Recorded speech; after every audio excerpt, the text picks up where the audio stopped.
Salve, salve, galerinha da Aula Paraná! Tudo beleza com vocês?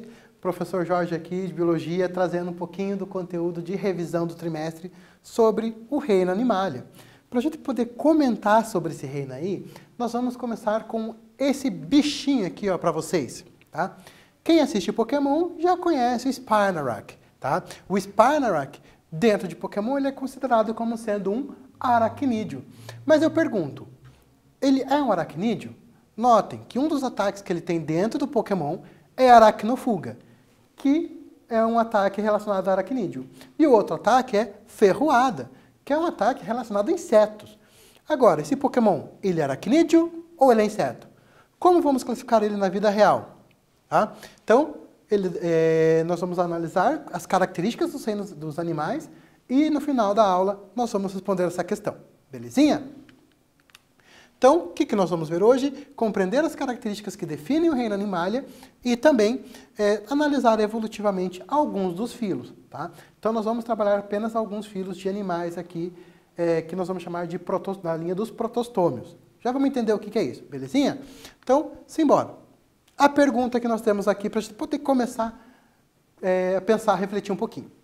Aracnídeos e insetos são invertebrados do filo Artrópoda, ou Artrópodes.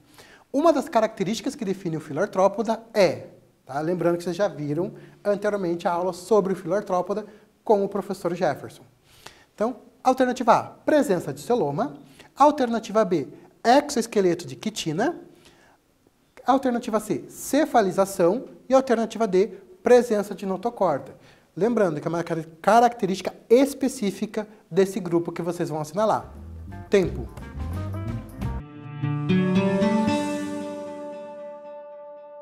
Então, galerinha, beleza? Conseguiram descobrir qual é a característica que vai definir o filo Artrópoda? Lembrando que é específica desse filo. Vamos acompanhar lá no slide. Quem assinalou? Exoesqueleto de quitina? Acertou. Lembrando que as outras características também estão presentes em outros grupos de animais. Então, eu só estou falando aqui de Artrópoda. Então, vamos analisar como que nós vamos verificar essas características desses animais. Quando nós falamos em animais, nós vamos falar inicialmente de simetria. Existem basicamente dois tipos de simetria, como a gente consegue ver aqui, ó. Então, nós temos a simetria bilateral, tá? Eu consigo fazer o plano de corte aqui, ó. Se eu pegar e me cortar ao meio, eu vou ter lado direito e lado esquerdo. Tranquilo? E também eu vou ter a porção ventral, que vai ser a parte da frente, e a porção dorsal, que é a parte de trás. Em outros animais, nós vamos ter aqui, ó, vários planos de corte. Nesses vários planos de corte, a gente vai chamar de radial, simetria radial. Tá? Então, se você pegar uma estrela do mar, por exemplo, tá? Eu consigo fazer 5 planos de corte. Por isso que eu falo que a estrela do mar ela é pentarradial. Beleza? Galera, é muito importante essa característica aqui de simetria radial e bilateral que a gente vai utilizar na classificação dos animais mais para frente. Belezinha? Vamos acompanhar a nossa próxima característica de análise. Tá? Então, aqui, a simetria bilateral está relacionada a um processo que a gente vai chamar de cefalização. Professor, o que é isso? Observem. Tá? Então, aqui eu tenho uma planáriazinha, tá? E notem que aqui na parte da cabeça, eu vou ter aqui, da parte da frente, eu vou ter uma centralização das células nervosas. Isso é importante, por quê? Porque é a primeira estrutura de reconhecimento no ambiente. Importante a gente estar relembrando, galerinha, que quando nós vamos acessar a primeira vez um ambiente, nós vamos entrar nesse lugar, qual é a primeira parte do nosso corpo que vai visualizar esse ambiente? A nossa cabeça. Então, o processo de cefalização. Por isso que a maior parte dos nossos órgãos dos sentidos está associado à cabeça. Beleza? Tá? Isso acontece com outros invertebrados e vertebrados também. Então, vamos prosseguindo. Aqui nós temos o número de folhetos embrionários. Analisem essas duas imagens. Na primeira imagem, eu tenho um organismo que eu chamo de diblástico, ou seja, eu tenho 2 folhetos embrionários. Na segunda imagem, eu vou ter aqui um organismo triblástico, com 3 folhetos embrionários. Tá? Que folhetos são esses? No organismo diblástico, eu vou ter a endoderme, que vai ser o azulzinho aqui, e a ectoderme, tá? Que vai ser a amarelinha. No organismo triblástico, eu vou ter endoderme também, em azulzinho, mesoderme em rosa e a ectoderme em amarelo. Beleza, pessoal? Então, número de folhetos embrionários também é uma caracterização dos animais. Presença de cavidade corporal. Essa imagem aqui está mostrando uma cavidade chamada de celoma, tá? Posso ter a presença desse celoma aí, tá? Vamos entender a importância desse celoma. Se a gente analisar os nossos órgãos internos, nós vamos ter uma cavidade corporal preenchida por um líquido. E esse líquido impede que os nossos órgãos fiquem se chocando um contra o outro. Essa é a principal função do celoma dentro dos animais aí, beleza? Porém, tem alguns animais que não vão apresentar. Vamos analisar no slide aqui. Alguns animais que vão ser acelomados, não tem presença de celoma, tá? Outros vão ser pseudocelomados. Como assim, professor, pseudocelomado? Notem que se eu pegar um organismo celomado aqui, ó, o celoma, a cavidade corporal, ela é revestida pela mesoderme. Ela é totalmente revestida pela mesoderme. Mas se eu pegar aqui um pseudocelomado, ela não é toda revestida pela mesoderme, tá? Então aqui, ó, que está amarelo aqui é endoderme, já tenho ligado a essa endoderme essa cavidade corporal, tá? Já aqui, revestindo a endoderme do celomado, eu vou ter a presença da mesoderme. Belezinha, pessoal? Então, cavidade corporal também define o grupo dos animais. Tá? Metameria. A gente pode usar uma palavra mais simples aqui, que é segmentação. Então, aqui eu trouxe aqui uma minhoca, tá? Um oligoqueto, e ele vai apresentar aqui essas estruturazinhas aqui, tá? A gente já viu aqueles anéisinhos da minhoca, que eu vou chamar de segmentos ou metâmeros. Tá? Esses segmentos e metâmeros vai ter uma repetição dos órgãos internos, aí, principalmente do sistema nervoso da minhoca. Tá? Então, metameria, presença de segmentação que a gente vê aqui na imagem, é importante também como caracterização dos animais. Além da metameria, nós temos a origem dos folhetos. Tá? Como assim, professor, a origem dos folhetos? Vamos olhar aqui. Ó, tá? Então, nós vamos ter deuterostômios e protostômios. Em uma das fases do desenvolvimento embrionário, nós vamos ter uma estrutura chamada blastóporo. Tá? Esse blastóporo, ele pode originar, primeiro, ele pode originar a boca, ou deixar a boca para originar posteriormente. Tá? Então, o que a gente analisa aqui? Quando eu tenho um organismo deuterostômio, tá? Eu tenho primeiro, esse blastóporo vai dar primeiro origem ao ânus e depois vai dar origem à boca. Enquanto num protostômio, nós vamos ter a origem inicial da boca e depois do ânus. Vamos analisar aqui na imagenzinha aqui, ó.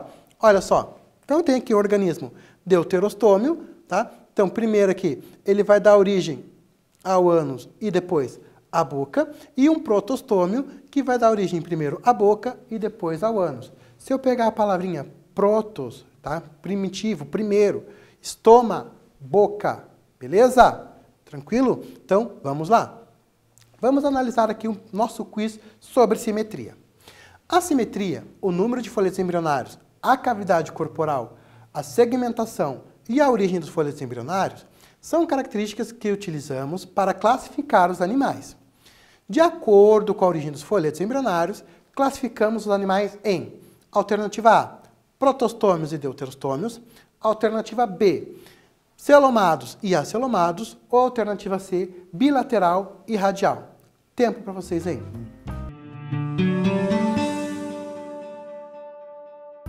Belezinha, galera? Conseguiram assinalar a alternativa? Então vamos lá. Tá? Então eu estou falando aqui da origem dos folhetos embrionários. Tá? Essa origem dos folhetos embrionários, ela é classificada como protostômio e deuterostômio. Tá? Então, o que o blastóporo vai originar primeiro? A boca ou o ânus, tá? Dentro dos animais que têm o sistema digestório completo, que a gente vai ver daqui a pouquinho ali. Tá? Então, vamos prosseguir. Um exercício para a gente raciocinar um pouquinho mais. Vamos lá.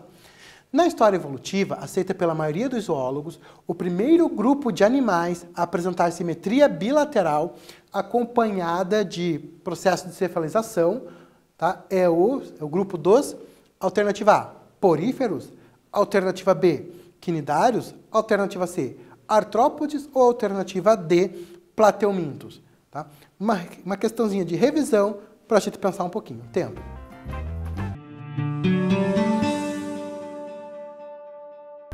Então, pessoal, belezinha? Conseguiram encontrar a resposta correta? Tá? Inclusive, eu mostrei uma figura desse bichinho quando a gente falou de processo de cefalização, que são as planárias, pertencentes ao grupo dos, vamos lá? Plateumintos. Tá? Então, quem assinalou a alternativa D, acertou. Vamos analisar cada um desses grupos de animais? Vamos lá? Então, o primeiro grupo que nós vamos trabalhar são os poríferos. Olha aqui no slide. Tá? São animais que nós vamos considerá-los sésseis, que são fixos no substrato, fixos no solo. Tá? São marinhos, tá? E eles são animais filtradores. Tá? Então, a gente falou um pouquinho na nossa retomada. O professor Jefferson teve uma aula específica sobre poríferos. Tá? São animais filtradores, podem reproduzir-se de forma assexuada ou sexuada. Quando eu tenho uma forma sexuada de reprodução, eu vou apresentar uma larva livre natante, tá? E essa larva vai poder se fixar em outro ponto, em outro substrato, e também na fase sexuada ela vai reproduzir por brotamento, por exemplo. Beleza? Continuando. Eles são, pessoal, seres vivos assimétricos, eles não têm uma simetria. Alguns podem ter simetria radial, mas em sua maioria são assimétricos. Vamos ver alguns exemplos, tá? As esponjas do mar são exemplos de poríferos, tá? Se nós seguirmos a linha evolutiva, nós vamos ter aqui o próximo grupo, que são os quinidários, tá? Vamos lá analisar as características desses quinidários. Olha só, eles podem ser sésseis ou de vida livre, fixos no substrato, ou eles podem viver nadando no ambiente marinho aí, como nós temos, por exemplo, as águas-vivas, tá? São carnívoras, tá? Geralmente são carnívoros, ou seja, se alimentam de pequenos peixes, de plânctons. Reprodução, ela tem duas fases de reprodução. Tá? A fase sexuada, que é a fase de vida livre, a fase das medusas, fases medusoides, e a fase assexuada, que é a fase de reprodução daqueles organismos que são sésseis, que ficam fixos no substrato. Beleza? Lembrando, aqui nós já temos uma simetria, que é a simetria radial. Galerinha, exemplo de quinidário? Temos também. Outra coisa que eu quase esqueci, ainda bem que o slide me lembrou. São organismos diblásticos. Eles vão apresentar tanto endoderme quanto ectoderme. Notaram que nós não falamos sobre isso lá em porífera? Aqui nós temos uma novidade evolutiva, olha só. Tá? Então, diblásticos é uma novidade evolutiva que surgiu dentro do grupo dos quinidários. Quem são eles? Águas-vivas, caravelas e uma classe especial que tem nessa imagem aqui, ó, tá? Que é hidrozoa, as hidras, que são sésseis durante todo o tempo da vida. Hein? Beleza? A partir de agora, nós vamos falar um pouquinho sobre os acelomados, pseudocelomados e acelomados. São grupos de animais que já vão apresentar um tubo digestório, então são um pouquinho mais complexos e têm simetria bilateral. Vamos lá? Então, o que nós temos aqui? O filo dos plateumintes, que são aqueles vermes achatados, as planárias. Tá? O que eles têm de especial aqui? Eles podem ser vida livre ou parasitas, tá? Então eles podem tanto ser associados e viver no ambiente ou estar dentro de outros organismos. Tá? A reprodução, ela pode ser sexuada. Quando ela é sexuada, nós temos organismos monóicos, que são hermafroditas, ou seja, os dois sexos num indivíduo só. Então eles vão realizar ali uma fecundação que a gente chama de fecundação cruzada, tá? E assexuada por fissão binária. Tá? Principalmente acontece isso dentro das planárias, que são de vida livre. Simetria, olha só, novidade evolutiva, simetria bilateral, são triblásticos, apresentam os três tecidos, endoderme, ectoderme e mesoderme, só que eles são achatadinhos, eles não têm cavidade corporal, portanto, são acelomados. Alguns exemplos aqui que nós vamos ter, também não esquecemos o processo de cefalização, que a gente já mencionou anteriormente, exemplos, planárias de vida livre e tênias, que vão ser parasitas. Tá? Vocês podem estar retomando o material que vocês anotaram no caderno, ou então o material que está disponível no Aula Paraná e no Classroom, os slides inclusive, para a gente poder verificar que temos alguns organismos dentro desse grupo dos plateumintos que eles serão parasitas. Tá? Então tem aulas específicas sobre isso, pode acessar o Classroom e visualizar os slides. Beleza? Prosseguindo. Próximo grupo é o grupo que nós chamamos de vermes cilíndricos, que é o grupo dos nematoda. Tá? Características, tá? Vermes cilíndricos também podem ser de vida livre ou parasitas, são associados ao solo, ali, inclusive podem ser considerados como bioindicadores da qualidade do solo, e parasitas, como nós temos exemplo a lombriga, tá? Que a gente vai ver a imagem dela daqui a pouquinho. Reprodução. Agora aqui nós temos organismos dioicos, ou seja, com sexos separados, tá? E a fecundação ela é interna. E nós temos dimorfismo sexual, ou seja, macho diferente da fêmea, tá? Então a gente consegue, analisando morfologicamente, verificar essa característica. Simetria bilateral, olha que importante, tá? São triblásticos e agora sim, novidade evolutiva de novo, pseudoceloma. Pseudoceloma surge dentro dos nemátodos. Vamos ver um exemplo? Tá?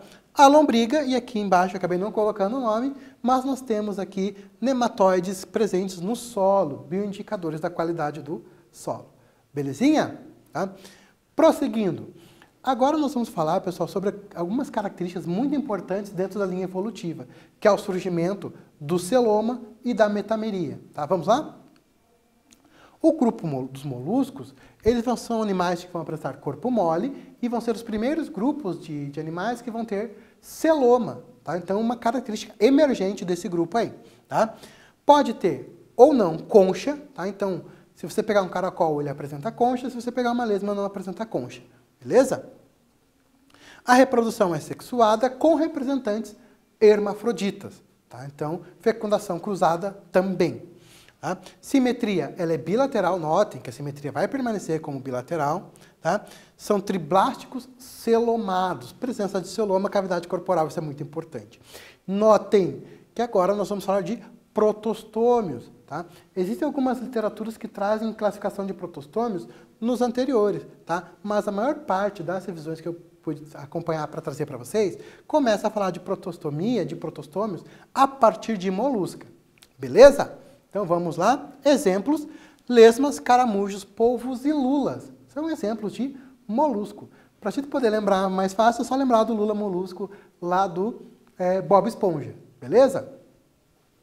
O próximo grupo que a gente vai apresentar agora, galera, é o grupo dos anelídeos. Tá? Então o que vai surgir de novo? Já conseguiram captar? Anelídeos, o que surge de novo nesse grupo? Vamos lá? Grupo dos anelídeos ou anélida. Tá? Animais com corpo segmentado. Vão surgir os segmentos ou metameria. Tá? Podem ser carnívoros, hematófagos se alimentando de sangue, ou detritívoros, comendo restos de detritos que ficam ali no solo. Tá? A reprodução pode ser sexuada, onde nós temos a minhoca, por exemplo, que ela é hermafrodita, com fecundação cruzada. Tá? E nós temos a assexuada, que pode acontecer em alguns poliquetas, que são vermes do grupo dos anelídeos, que vivem em ambiente marinho. Beleza? Simetria bilateral permanece e também tem a presença do celoma. Tá? Também são triblásticos, ou seja, vão ter os três tecidos, endoderme, mesoderme e ectoderme, e também são do grupo dos protostômios. Tá? Então, nós só estamos falando dos protostomados durante a aula de hoje. Beleza? E exemplos que nós temos: minhocas, sanguessugas e aqui um poliqueto marinho, ou seja, tem vários segmentos. Tá? E agora, pessoal, nós vamos falar sobre um grupo de animais que domina a maior parte do nosso planeta, que são os artrópodes. Tá? Então, eles são evolutivamente um grupo de sucesso, que nós vamos apresentar aqui agora, e que características que trouxeram esse sucesso para os artrópodes. Vamos lá? Mostrei que esqueci de mostrar a minhoquinha. Tá? Artrópoda. Características dos artrópodes. Vão apresentar pernas articuladas. Tá? Então, vão ter aquelas articulaçõezinhas. É importante lembrar disso, pessoal. Vamos só pensar um pouquinho. Vamos imaginar que agora eu tenho um corpo revestido por um exoesqueleto. Como que eu vou movimentar esse meu corpo? Como, por exemplo, um cavaleiro da Idade Média movimentava o corpo com aquela armadura pesadona. O que ele tinha nas regiões de articulação? Ele fazia algumas articulações separando aquela armadura. E é isso que vão fazer os artrópodes. Eles têm articulações para poder fazer os movimentos. Característica do grupo? Tá bem importante. Então vamos prosseguindo. Exoesqueleto rígido de quitina. Tá? Então, quando você pisa na baratinha lá que a mamãe mandou matar lá, porque estava com medo, ou o irmãozinho, você vai lá, pisa na baratinha e faz aquele crack. Tá? Por quê? Por causa do exoesqueleto rígido de quitina. Tá? Reprodução sexuada, tá? Adaptados a diversos tipos de ambientes, então nós encontramos insetos, encontramos crustáceos em diversos locais. Tá? Simetria bilateral, ou seja, podem ser e são celomados também, e são triblásticos e protostômios. Beleza? Tranquilinho? Então vamos lá. Exemplos: insetos, aracnídeos e crustáceos. Vamos lá para o nosso quiz. Os artrópodes representam um grupo com grande sucesso evolutivo. Adaptados a diversos tipos de ambientes, os artrópodes apresentam a. Corpo segmentado e simetria radial. B. Exoesqueleto de quitina e pernas articuladas. C. Endoesqueleto de quitina e simetria radial. Ou D. Exoesqueleto de quitina e simetria radial. Tempo.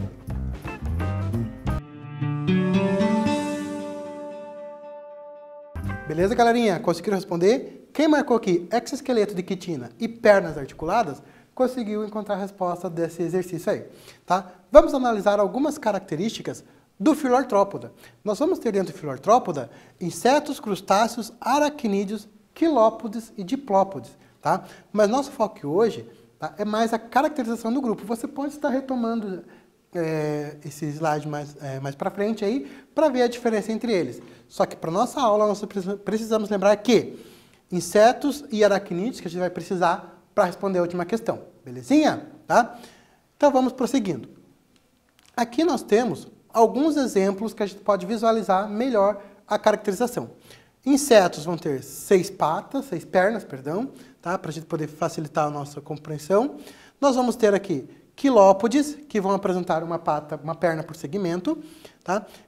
Diplópodes, 2 pernas por segmento, aracnídeos, que vão apresentar 8 pernas, e aqui nós temos os crustáceos, que vão ter algumas características bem marcantes, como a presença de 2 antenas aí. Beleza? Então, trazendo um resuminho para vocês, nós vamos ter aqui o resumo dos nossos animais invertebrados, desde os poríferos até nossos artrópodes, que vão ser celomados aí. Tá? Lembrando, nós só trabalhamos com protostômios. Deuterostômios será trabalhado mais para frente com vocês aí. Tranquilo? Então vamos ao nosso exercício. Observe abaixo a foto do carrapato Amblyomma americano e analise cuidadosamente as suas características. Tá? Então, observando essa imagem, nós podemos perceber que ele tem 8 pernas, tá? Bem evidente aqui. E tem o corpo dividido na parte da frente cefalotórax, e nós temos o abdômen na parte traseira. Opa, já vamos matar essa charada aí. Levando em consideração características como estrutura corporal, antenas e número de patas, marque a alternativa que indica corretamente o subfilo ao qual pertencem esses animais. Alternativa A, Chelicerata. Alternativa B, crustácea. Alternativa C, unirrâmia. E alternativa D, insecta. Tempo para vocês raciocinarem e retomarem o conteúdo.